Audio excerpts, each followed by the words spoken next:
We're Hassani and Danielle Pettiford, and we're a real couple with real problems who almost called it quits. I was very frustrated. I became very disconnected, very jaded and cold.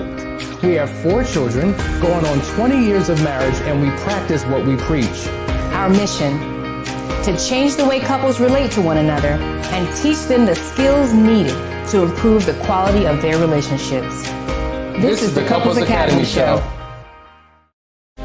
Well, good morning, everyone. My name is Hassani Pettiford. And I'm Lakeisha Hines. And welcome to the Couples Academy Show. We're glad to have you on. It's always good to have Lakeisha Hines. She is one of our top marriage counselors. She works with couples. She works with individuals. She's just brilliant at what she does. And so her contribution on the show is incredible. And she just celebrated her her 29th. Your birthday was yesterday, right? Yes. Happy birthday. Let's all wish Lakeisha Hines a happy birthday. She's 29 years old. We're happy that she's with us here after an amazing evening. She's here. Guys, we started a conversation yesterday. We were talking about when your spouse feels like your enemy. And so it just makes sense that we kind of transition into a topic that kind of unpacks why somebody would feel that way. You know, what's going on in your household that you feel like your spouse is your enemy. So we're going to be talking about the signs of a toxic marriage. And I think it's important that we kind of delve into it so that you can self-assess. You can see where you're showing up, where your spouse is showing up, and where you may be in your relationship. But before we get started, make sure you like, share, and subscribe, vote for us, and encourage other people to join the show. I think there may be a slight echo, and I just solved that problem, so we should be good to go. You have to put echo on your side. Put echo on your side. Go into your settings, into the audio, click echo. All right, I think we're good now, folks. All right, so let's continue this conversation. Listen, I'm excited. We announced something last night that I want to bring to your attention. For quite some time, as you know, Danielle and I and our family, we've lived overseas. We were doing our work internationally. Even though we lived overseas, we were doing our work virtually here in the States. And we're surrounded by all of these amazing Latin people and didn't know how to connect with them, didn't know how to communicate with them. And marriages were falling apart all around us, and we could not serve them at all. So it was always a desire that we would be able to really speak into the lives of that community. And so I'm happy to announce that we are officially set up and designed to be able to coach and counsel the Spanish-speaking community, not just here in the States, but all across the world. We know you watch. We know you tune in. We've had discovery calls, and for some reason, we weren't able to serve you, but I am so excited that we're stretching across this hemisphere to be able to service so many people. So watch this quick announcement, and we'll be right back and get started. Stay right there. Couples Academy is committed to serving couples around the world by reaching beyond cultural lines and language barriers. We are proud to announce that we now serve the Spanish-speaking community. So whether you're here in the United States or abroad, Couples Academy has a place for you. Couples Academy se compromete a servir parejas de todo el mundo, superando las fronteras culturales y las barreras del idioma. Ahora, estamos orgullosos de anunciar que servimos a la comunidad de habla hispana. Entonces, ya sea que estés aquí en los Estados Unidos o en el extranjero, Couples Academy está aquí para servirle. Yeah, buddy. Here. So if that is you and you are in dire need of help in your relationship, make sure you just go to the Couples Academy website, set up a discovery call, and let's do what we are here to do, make an impact on your marriage. Isn't that exciting, Lakeisha? So excited. So you're going to be introduced to those coaches very soon. We're going to be bringing them on the show so that they can impart wisdom to you the way that all of our other practitioners do. They'll be a part of the Ask the Experts that we do in the evenings. So yeah, but let's get into this conversation, signs of a toxic marriage. We want to take this slow, go one by one, and I want you to identify some things. But first, let's give you a definition. I want you to follow this with me. A toxic marriage is a chronic condition characterized by ongoing unhealthy mental, physical, and emotional issues that are unresolved and fester into even bigger problems.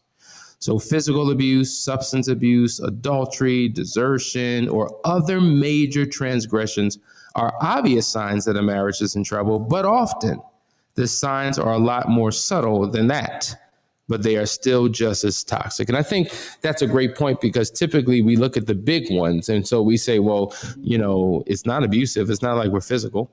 It's not like we're in fights every single day. So it's not necessarily verbal. So I guess we're not in a toxic situation, but some things are less obvious and more subtle. And so we want to dig into the details of that. And I would say overwhelmingly, couples who come to us who are in crisis, I would say there's a level of toxicity in those relationships. What are your thoughts, Lakeisha?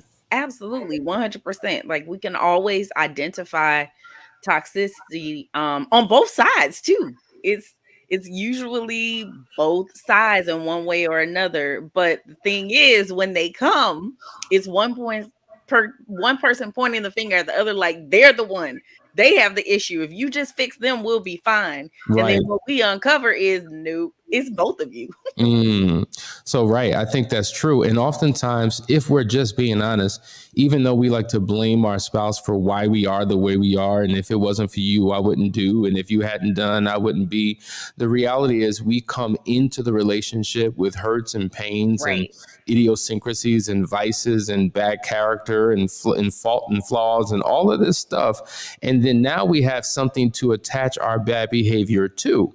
We attach it to the situation going on in our relationship. And we say, we weren't this way until you pulled it out of me. Joker, that was who you were to begin with. And, we have the ability of bringing the best out of our spouse or bringing the worst out of our spouse. And when we've reached a place of toxicity, we're pulling the worst out of our spouse. But it was there. It was there at some point. Yes. Right. It came from pull out what's not in. What'd you say? You can't pull out what's not in. That's exactly right. You cannot pull out of you what is not in you. So if they pulled it out of you, there was something there that existed. And so let's go through some of these signs, okay?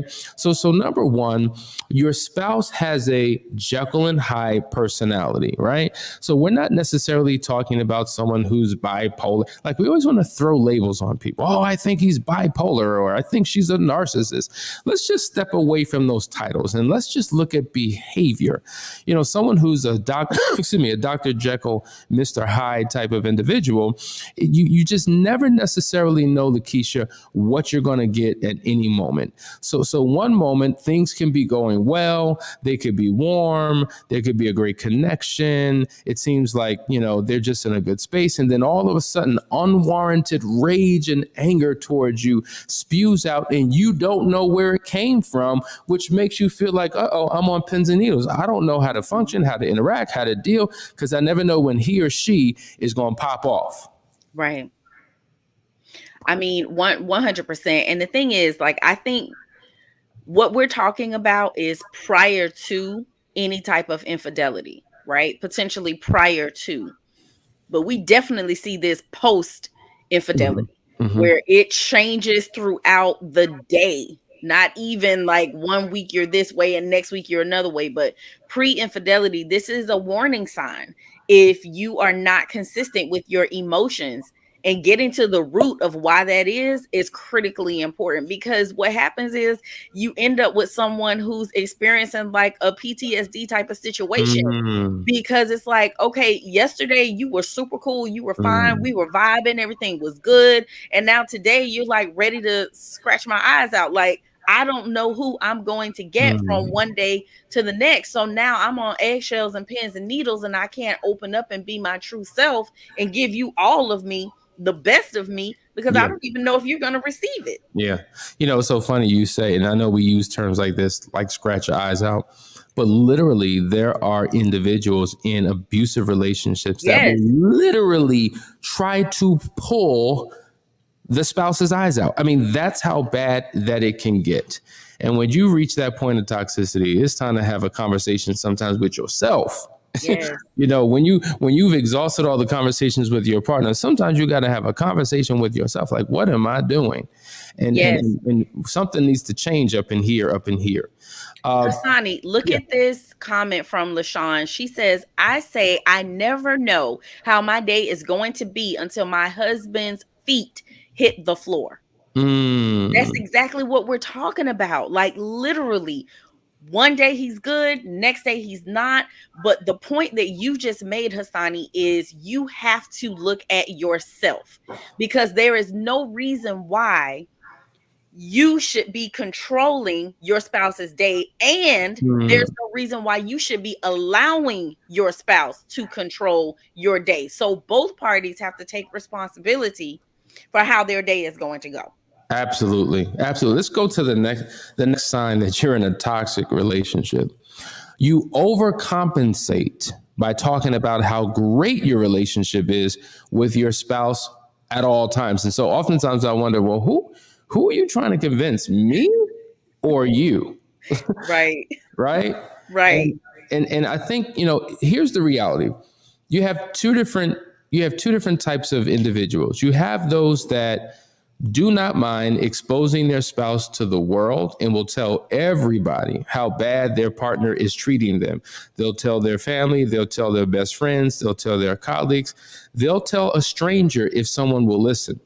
But then on the flip side, to its opposite extreme, you have those that are protecting their partner's bad behavior and give a false impression by talking about how wonderful and great it is. And so both can be counterproductive, right? I think at the end of the day, if you're deceiving people about your relationship, it's because you're operating in self-deception, because you don't want to acknowledge, or you don't want to deal with certain things, and you believe everything's just going to be all right and it'll just go away and things will just get better. And it doesn't happen like that.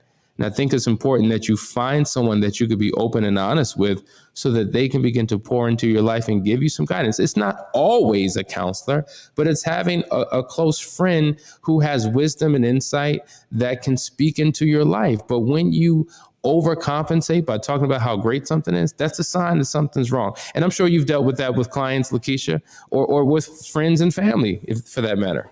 100%. And a lot of times it's fear. Fear of acknowledging the truth, fear of accepting the truth, fear of addressing the situation because you don't know how that spouse is going to respond.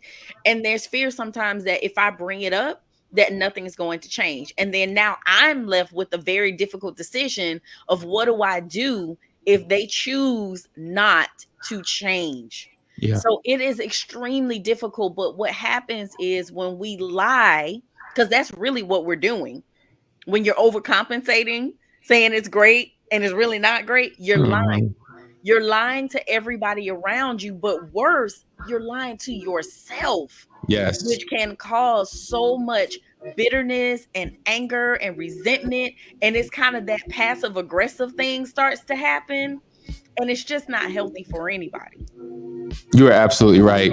LaShawn comes back. Oh my God, this is speaking to me. My husband will have a negative conversation about me to whoever listens while I'm there. And that's a problem that a lot of couples have in terms of dude, why are you putting me on blast? Why are you publicly humiliating me? We need to figure out how to properly navigate through our issues without exposing each other to the world. And that's what we're talking today about. What are the signs of a toxic relationship? Listen, my name is Hassani. This is Lakeisha. You're watching the Couples Academy Show. We will be right back after this short break.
Hey guys, you're watching the Couples Academy show. If you're just tuning in, we're talking about signs of a toxic marriage and just talking about what you need to identify in your relationship to determine if you are in a place where you need a little bit more help. Maybe you need to have some conversations because you've been settling for things. But you know what? For some people, it's just normal. It's just every day.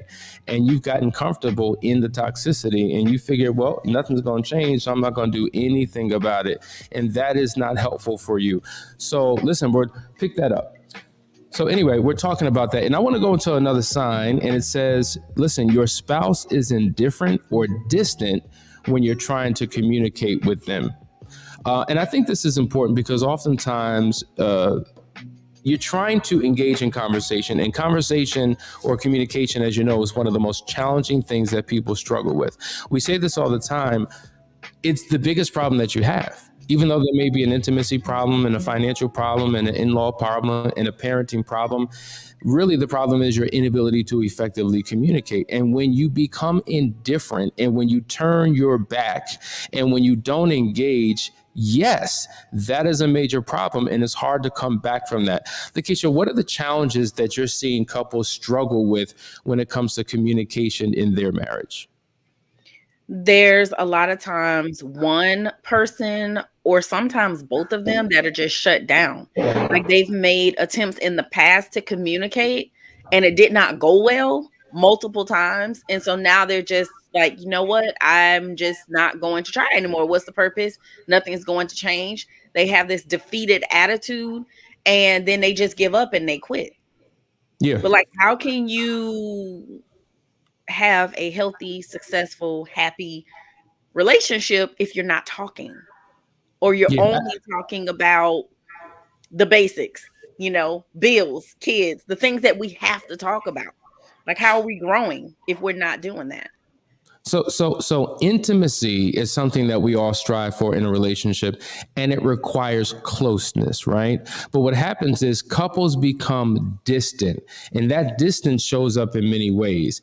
Either we're in the same household, in the same room, but not connected to each other. So we're mentally and emotionally distant, or oftentimes we're even physically distant. And we talk about this when we share our story, how for the first few years of our marriage, we really struggled with that. And we didn't, I mean, I would walk into a room and Danielle's trying to get out the way because she didn't want any type of physical contact. She wanted a physical distance, but that spoke to a deeper issue. It spoke to relational issues that we were dealing with. And we were in crisis, folks. We had a toxic relationship. That's why we can speak to this. And I think that there are seasons that many of us go through where the toxicity really rises to the top because many of us have done marriage wrong, and we're here trying to figure out how to do marriage right. And I'm gonna tell you, when you are frustrated and you don't feel like engaging, you become indifferent, and that can cause your situation to spiral out of control. Because what happens is if you're indifferent, it becomes the tit for tat. Well, fine, you're gonna be that way, I'm gonna be that way. Now I'm in my corner, you're in your corner, and we're stuck, and nobody comes together to try to resolve anything. And then things go from bad to worse. And before you know it, we're talking about separation and talking about divorce. And all it took, Lakeisha, was some course corrections made along the way, some tweaks and adjustments that could get couples back in alignment. Well, they're doing marriage well, but they're not doing the relationship part. Yes. Well, right? Because they're taking care of everything else that needs to be taken care of because they have to. But the relationship, the intimacy, the connection, the quality time, what you talked about was physical touch. Like sis is like, don't even touch me, bro. Like it gets to a point where it's just dead. And nobody, again, wants to do the work necessary to make it work. So they get deadlocked. And that is something that I see a lot of times too. Like, well, when they do this, I'll do that. But you can't wait for the other person to step up.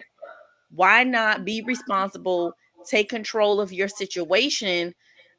It doesn't matter who steps up first, as long as someone does and we get it done. Absolutely. I mean, we need to shout out some people. We got a lot of people watching today. Go ahead and do that, Lakeisha. Hey, what's up, Dee Dee Jones? Hey, Nina. Hi, Sean. JG. Derek, Walter, it's Robin's World. Okay. I see you, Mr. Archangel, Jackie, Fidelina, LaShawn, Gonzalez, Callie Power Couple, Emily, Harry, Miss Jules, D. Oh my goodness, Miss Jules, we love you and all of you. Patrice, Michelle, Nina. It just keeps going on and on, Hassan. And there's some great comments in here. I definitely wanted to hit up right quick because they're kind of engaging in what we're talking about, and they're coming in so fast. But Michelle says, you can talk all day long, but if you don't know how to resolve things, it is an endless cycle. And I think that's so true. I hear all the time, and I would love for you to weigh in on this. I hear women and I hear men say, I'm a good communicator. It's my spouse who's the problem. And what they mean by that is they know how to get their point across. They know how to articulate what they're struggling with or what's going on with them. And so because they have mastered the king or queen's English and can verbally form words, they think that makes them a great communicator. And it doesn't at all, because listening is a part of that. Conflict resolution is a part of that. Being able to agree is a part of that. And so I tell you, this is why we did a 5-hour deep dive, comprehensive unpacking on what effective breakthrough communication looks like, because this is the space where most of us fail. And if we could learn to turn this thing around, it would change the trajectory of our marriages. 100%. Absolutely. Communication is one of the biggest issues that I know I deal with. I know that you deal with when we're working with couples, and it's how we communicate, right? Sometimes it's not even what we're saying. Sometimes that's the issue. But a lot of times it's how we're saying it. And it's our body language when we're delivering what it is that we're saying. It could be so many different things that need to be adjusted and tweaked in order to improve that communication. Yeah. But one thing I will say, Mr. TD Jakes taught me, educated me about how women speak in circles and men speak in a straight line, right? So a lot of times when we're communicating as women, like, we're having a difficult time just being clear, concise, and direct. And so he says we talk in these circles like you're flying in a plane waiting to land. And he's like, dude, the guy is sitting there like, baby, please just land the plane. Give me what it is that you're trying to say. And we don't have to talk around in circles. Be clear, concise, and direct. But that means that you have to actually think about what you're going to say before you say it. Exactly. Prepare before you have a conversation. Exactly. We have a couple comments. Nina says, how can I explain what is intimacy to my husband? And I think that's a great question, because intimacy, a lot of times people think of it in a physical way, like physical intimacy, but there is, as we say, spiritual intimacy, emotional intimacy, intellectual intimacy, and physical intimacy. Intimacy, and matter of fact, TD Jakes will say this all the time, into me see. So I'm allowing you to come inside of me, not physically, but I'm allowing you to see inside my heart and my mind to know what's really going on. Being open and honest to share with you what's going on in my inner world, and you doing the same, bringing the walls down, us having a conversation in a safe environment where we can engage and connect. It's not defensive. There's no tit for tat. We're seeking to understand, not to necessarily only be understood. When you lean into your partner that way, it begins to develop intimacy and closeness and a willingness and a desire to really have the relationship that you truly want. Listen, guys, we've run out of time. It's approaching 10 o'clock. I hope that you got something out of this conversation. We're going to continue it tomorrow, because there's several other points we want to get to, and we want you to assess where you are in your relationship. So, Lakeisha, thank you for coming on. I hope that you can join us tonight on Ask the Experts. We're going to be dealing with your questions in a comprehensive way. So until then, have a great day. We'll see you tonight, and we'll see you tomorrow for another episode. You're watching the Couples Academy Show. Deuces.